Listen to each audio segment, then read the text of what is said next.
गोजोन हामलायनायजों लोगोसे नोंथांमोनखौ गोदान खौराङाव बरायबाय। अन्नानै नोंथांमोना बे रादाबखौ जोबजासे नायलां। लोगोसे भिडिअखौ लाइक, कमेन्ट, शेयार आरो चेनेलाव गोदानै फैदोंब्ला साबस्क्राइब खालामनो गुरै खावलायबाय। दानिया फैदो लोगोफोर रादाबखौ मिथिलांनि। गिबि खौराङाव दङ बर' रावनि थाखाय गाहाम खौरां। बर' थुनलाइ आफादनि बर' रावखौ डिजिटेलाइजेसन खालामनाय आरो बर' रावखौ अनलाइन ट्रेन्सलेसन खालामनाय खामानिखौ मावफुंनो हाबाय। बे खामानिनि गिदिर बाहागो महरै अनलाइन डिक्सनारि बानायनाय खामानिया मावफुंजाबाय। बे गिदिर हाबाफारिखौ फैबाय थानाय बर' थुनलाइ आफादनि बोसोरारि जथुम्मायाव भारत हादरनि हादरगिरि मानगोनां मुरसि रामनाथ क'विंद बिथांनि आखाइजों बेखेवनायनि सायाव आसाम आयेन आफादनि मानगोनां बुंथिगिरि मुरसि बिश्वजित दैमारिजों बर' थुनलाइ आफादनि दैदेनगिरिफ्रा मैया सावरायलायदों। पाब्लिक ससियेल मिडिया टुइटारखौ एलन मास्कआ बायबाय। बुहुमनि धोनिसिन सुबुं एलन मास्कआ टुइटारनि बिगोमा जाबाय। एलन मास्कआ ससियेल मिडिया टुइटारखौ बायना लाबाय आरो टुइटारनि गोदान बिगोमा जाबाय होननानै फोसावबाय। मिथिनाय बायदिब्ला एलन मास्कआ 44 बिलियन आमेरिकान डलार होननानै टुइटारखौ गावनि खालामनानै लाबाय। गोरोबथा बायदियै एलन मास्कआ गासैबो होनो गोनां रांखौ होनायनि उनावनो टुइटारा आबुङै गावारि फसंथानाव सोलायगोन। ओरैहाय टुइटार बाहायग्राफोरनो गोदान आदब आरो खाबुफोर होनायनि गेजेरजों टुइटारखौ साबसिन आरो गोख्रोंसिन ससियेल मिडिया खालामगोन होननानै एलन मास्कआ टुइटारखौ बायनायनि उनाव बुंदों। आसामनि केबिनेट मन्थ्रि उरखावगोरा ब्रह्मआ दिनै गेलेमुनि गोनां मुवा बेसादफोरखौ रानना होदों।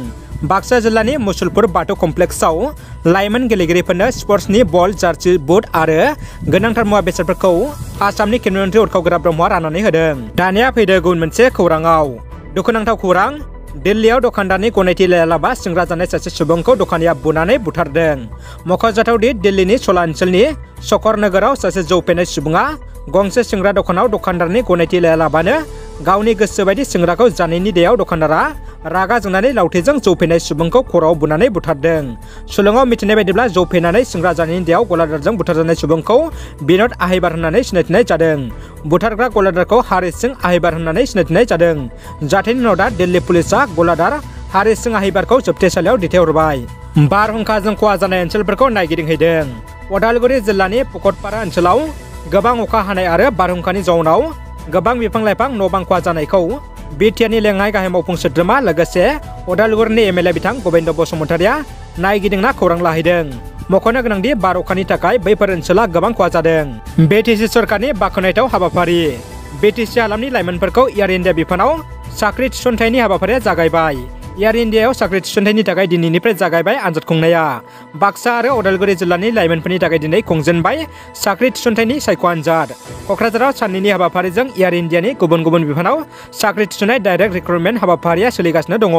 दिनै उदालगुरि आरो बाक्सा जिल्लानि 100निबो गोबांसिन लाइमोनफोरा डाइरेक्ट रिक्रुटमेन्टआव बाहागो लादों। दानिया फैदो जोबथा खौराङाव। गोजोनथाव खौरां, टाटा ट्रास्ट आरो आसाम सोरखारनि राङारि अनसुंथाइजों क'क्राझाराव गोदानै लुफुंजानाय केन्सार केयार सेन्टारखौ 29 अक्ट'आव गाहाय मन्थ्रि मदिया डिब्रुगड़निफ्राय भार्चुएल मुडनि गेजेरजों बेखेवना होगोन। गोदानै लुफुंनाय क'क्राझारनि केन्सार केयारखौ बिटिआरनि निलय सरगिरिया दिनै नायगिदिंहैदों आरो सुलाद लादों। रादाबा एसेनोसै लोगोफोर। रादाबखौ जोबजासे नायनायनि थाखाय गासिनिसिमबो साबायखर आरो गोजोन हामलायनाय थाबाय। जै बर' हारिनि गोजोन्थों।